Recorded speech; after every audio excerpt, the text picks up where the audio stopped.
All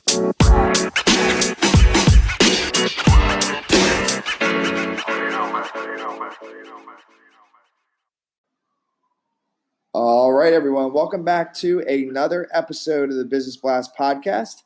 I'm your host, Tyler Wagner. Today, I have a good friend of mine, Dr. Charles Freeman. He is the San Diego sleep doctor, addictionologist, and behavioral medicine psychologist. He removes the benzos, sedative hypnotics, and alcohol with cognitive behavioral therapy, hypnosis, improved nutrition and exercise, and positive psychology and/or spiritual principles. So welcome to the show, man. Yeah, thank you. It's good to be with you. Grateful to have you on. So, Charles, the first one we got for you is, what is the best story from your life that has an underlying valuable message? Well, when I was at the University of Miami, which you're there in South Beach and Miami, and it's a pretty interesting place, isn't it? Yes. It'd be entertaining with all the characters on the street, the models, and it's a lot of fun. So I was at the Mount Sinai Sleep Disorder Center treating patients, and I was trying to get through a doctoral dissertation, and I experienced multiple significant life events. My brother passed away. Went through Hurricane Andrew, which was at the time created the most devastation in the United States financially. Then I ended up in the hospital 3 times. I hadn't been in the hospital for 10 years, but just bizarre things. A spider bite, which led to a really bad infection there in the tropics in Miami, dehydration from volleyball. Ended up in my own emergency room at the hospital. That was a little embarrassing. Blacking out and heat stroke. And then I went through a divorce. I moved across country to the VA hospital in Los Angeles to work in my internship. Moved back to Miami for my first major job, and then I divorced. And during that time, I just reevaluated what was going on. Kind of took a break from the dissertation, and but I persisted, even in the face of those life challenges, to complete my doctoral dissertation and then to move forward as a licensed behavioral medicine psychologist. And then I'm excited for your answer on this next one is, what is the most valuable piece of information we should know that's within your expertise or industry? So the benzodiazepines, which are the medications like Xanax and Valium, Ativan, which is lorazepam. These medications they get rid of anxiety, but they temporarily, it's more of a temporary thing because they're short-acting medications. So then people have rebound anxiety, and some people use these for sleep also, and they cause rebound insomnia. So it'll double back with the more anxiety, more insomnia. And then the medications like Ambien, Lunesta, those are called sedative hypnotics. These are really bad for brain neurochemistry. They're blackout drugs. So people will fall asleep, they wake up, and they report that their sleep feels like fake sleep. Their eyes are red, but it felt like it was just 5 minutes, and then they're up. So the most important thing is that cognitive behavioral therapy, changing thoughts and behaviors, is the gold standard to treat insomnia and sleep disruption. And that through hypnosis, cognitive behavioral therapy, helping people change their exercise, nutrition, add meaning and purpose and or spirituality, those are the 4 foundations of well-being. I can see that people can have sound sleep holistically without using these drugs and medications. Got it.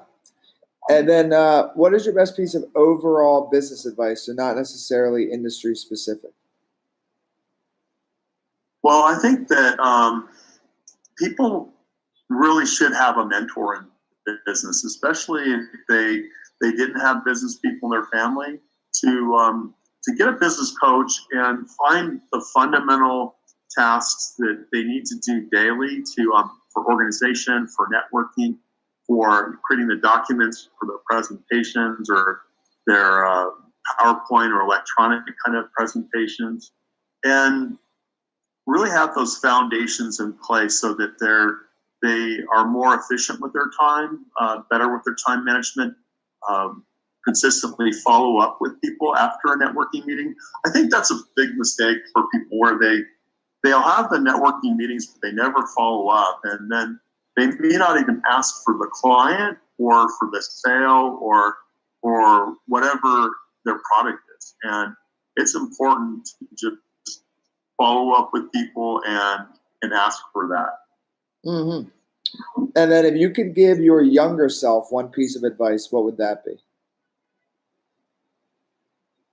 I think that one of the bigger things is just that you'll walk through the valley of darkness and that suffering, and it's just temporary. That it'll make you more resilient and strong.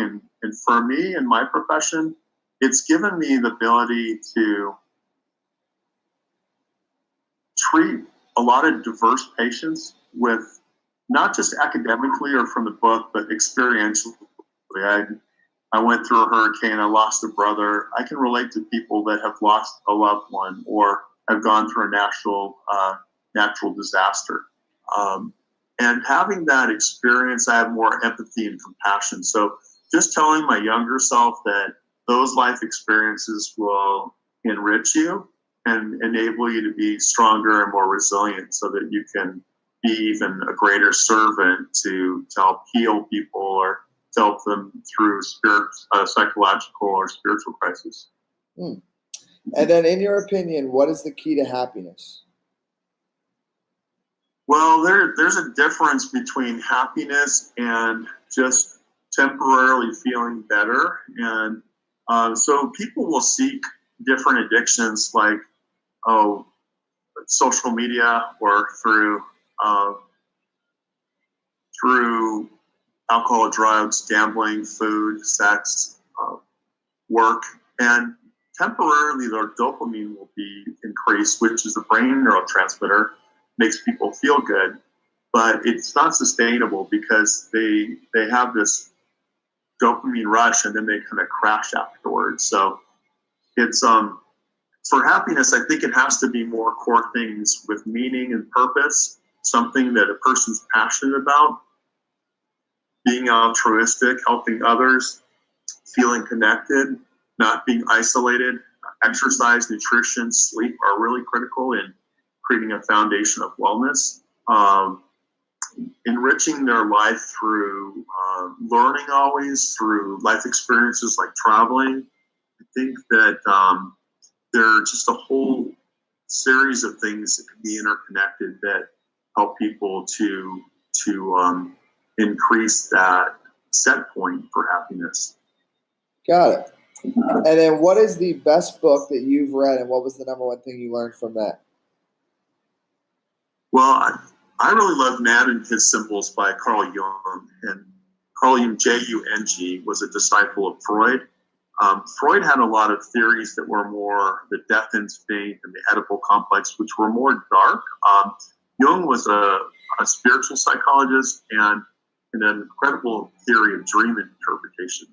He looked at the archetypes, which are universal symbols and legends, myths, religions, stories, and how they play a role in people's unconscious or dreams. And so, for example, some archetypes are the king, lover, magician, warrior or warrioress, king, queen.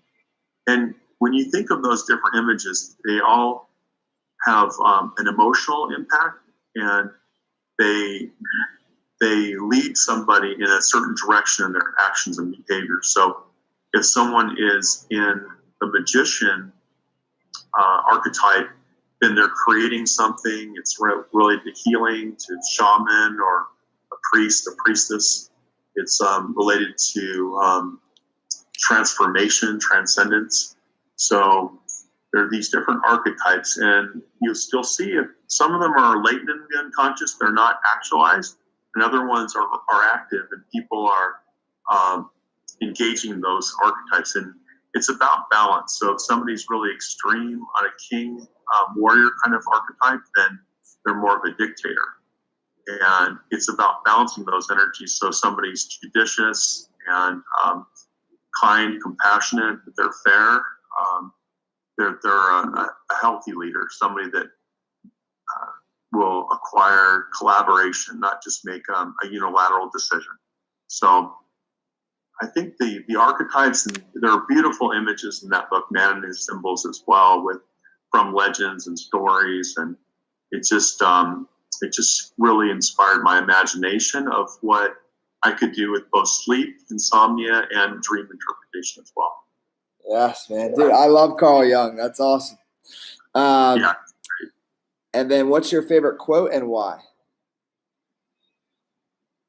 For some reason, I don't look at quotes as much, but some of the things said by some of the metaphysicians have really struck me, with whether it's Louise Hay or Eckhart Tolle or Wayne Dyer, so some of the ones about manifestation, law of attraction, some of those principles I think are really important for positive psychology and for manifesting one's goals. Yes, man. Thank you so much for coming on. Last one I got for you is, where can our audience best find you online? So my website is www.sleepsy.com, and it'll show you some videos about sleep behavioral psychology, and just give you an idea of how I approach removing these drugs and alcohol as well, which is really deleterious to sleep quality. And I just like saying that word because it makes me sound smart. So. Yes. Thank you again so much for coming on. Thank you so much, Tyler. I appreciate you hosting, and this is a great show. I'm really privileged to be here. Thank you. Thank you. Connecting with you, brother. The podcast you just heard was made using Anchor.